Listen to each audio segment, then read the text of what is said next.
asking me if I speak English and then if I'm American, get the out of my face. You're the one that's stupid. You. Go back to Asia. Go back to Asia. Go Let's nuke back you. to your asshole. Trump, God bless Trump. We're gonna nuke you guys. You. You. You. You're ugly and you have a flat face and an ugly nose.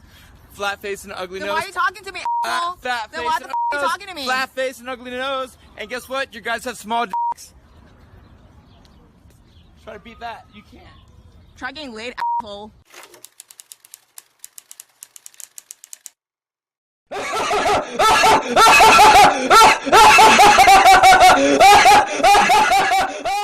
How did a late evening stroll turn into this? You're punching a woman. Get out of my face. You're punching a woman. The victim films with her phone as again and again he lays into her for no reason. Get out of my face. Why?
This was supposed to be the romantic cruise to rekindle the love affair between Lonnie Kokontas and his ex-wife, Mickey. Their relationship had weathered some rough waters, which included lies, infidelity, broken promises, even divorce. But it looked like the two had found love again. Part of the plan was to go on a cruise together with each other to try and reconcile their marriage and see if they could work it out. Instead, their European cruise would end not with reconciliation, but in one of the most twisted murder mysteries authorities had ever seen. When Lonnie Kokontas met Mickey Kanasaki, he was in his late 40s, already once divorced, and an attorney at a prominent Los Angeles law firm. She was 7 years younger and a paralegal at his firm when the two decided to marry in 1995. Mickey's brother Toshi says things were going well until Mickey got wind of an alleged sexual encounter between Lonnie and a younger woman. She's always thinking about that incident. Not long after that, Toshi says Lonnie lost his job at that big law firm and things went from bad to worse for the couple. His marriage, his job, his income, they all started going down. Pretty soon, the marriage breaks down completely, with Lonnie and Mickey filing for divorce. Lonnie moves out of their house in Ladera Ranch, California, and shortly after that marries wife number 3. She probably wasn't happy that he met somebody else, but if they're divorced, you gotta go on. But now things get complicated. Lonnie has a new wife, but he and Mickey still have joint ownership of their house. Toshi says Mickey is on disability for arthritis in her hands and not working, but that Lonnie presses her to sell the house worth $700,000 so he can get his 50% share of the profit. Mickey was stuck financially because if they sold that home, where would she go? And now Lonnie pulls a complete 180. Only a few months into their marriage, he divorces wife number 3 and moves back into the house with Mickey. We told you, it's complicated. He comes back to Mickey even though they're divorced. But the reconciliation quickly hits a rough patch. Police are called more than once to the house to calm things down between Mickey and Lonnie. The sheriff calls me up towards the evening. Can you come over to the Ladera Ranch, pick up your sister, Mickey? you need to separate them. I guess they're having a pretty big argument, fight. Mickey's kicking Lonnie's leg. There were at least 1 or 2 incidents where deputy sheriffs responded out to the house for domestic violence issues.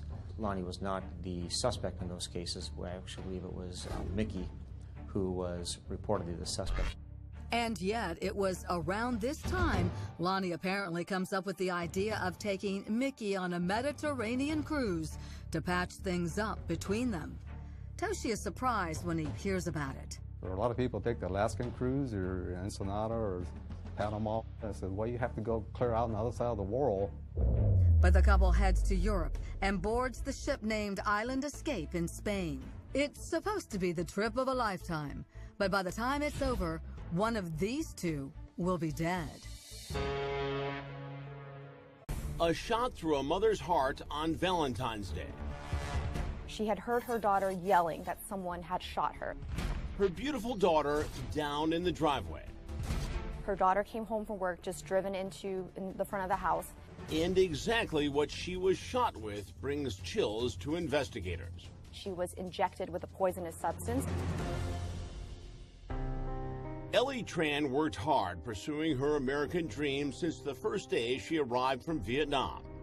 A young single mother with a 2-year-old daughter who put in extra hours to help support her parents. She young and beautiful, always smile. She friendly. Every customer love her. But Ellie's mother says her daughter's dream was poisoned, literally, in a heartless attack on Valentine's Day. We now know that is suspected to be cyanide. Kim Kung from our affiliate WTKR in Norfolk, Virginia, reports cyanide is a poison so lethal that a tiny fraction of a teaspoon can kill a person. That's what the Commonwealth's attorney says was the poisonous substance. But it's not Ellie's first encounter with life-threatening danger or with lethal chemicals. There was a bizarre incident just 2 months earlier. Ellie was leaving the nail salon where she worked when a car backed into her. The driver got out. Ellie later described him to friends as a man in disguise, strangely dressed as a woman. That's when someone walked toward her and threw a substance at her. They believe it was acid. Friends say Ellie went to an emergency room, but thankfully she was not critically hurt.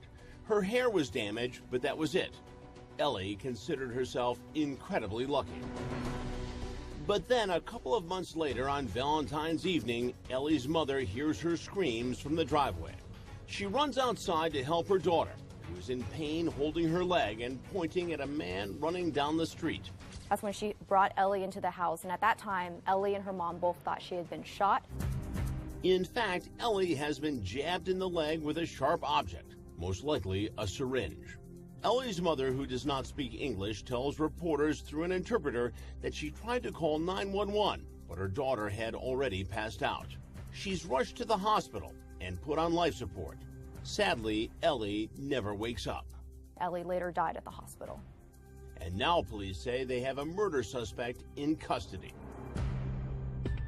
He's 29-year-old Joseph Merlino, Ellie's estranged husband and the father of her child. Ellie got a restraining order against him after she made a complaint to police about being physically abused by Merlino the summer before her death. And she moved out of their house to be with her parents, both newly arrived from Vietnam. She wanted to take care of her parents, and that really caused a majority of the argument. You know, in my rush to get the car, I didn't notice that the girl was wearing a black belt, and it really came back and bit me in the Don't put your hands on me. I'm telling you, don't touch my car. Put your hands on me, okay? Do not There's touch no my reason car. to put. This is my car. There's no reason to put. I asked you not to put your hands on me, lady. Stop doing that. I asked you, don't do that. Hey, don't do that. Oh, you want to fight me? I don't want to fight you. Don't put your hands on me. I'm telling you, don't my car. put your hands on me. This is my car. Don't put your hands on me again. I hate that. You play games like that. Don't do it again. Listen. Hey, you know what? Whoa. Enough of this. Now you do that again.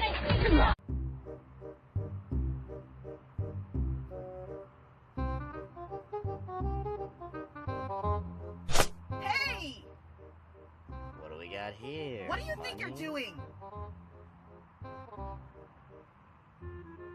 are you, some kind of Some kind of karate girl? You don't know what you're talking about.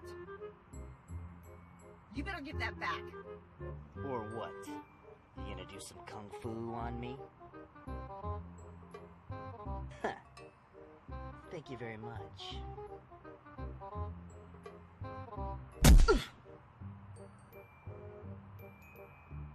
So you wanna play kung fu, huh? Real kicks? Huh? How about some good old-fashioned boxing?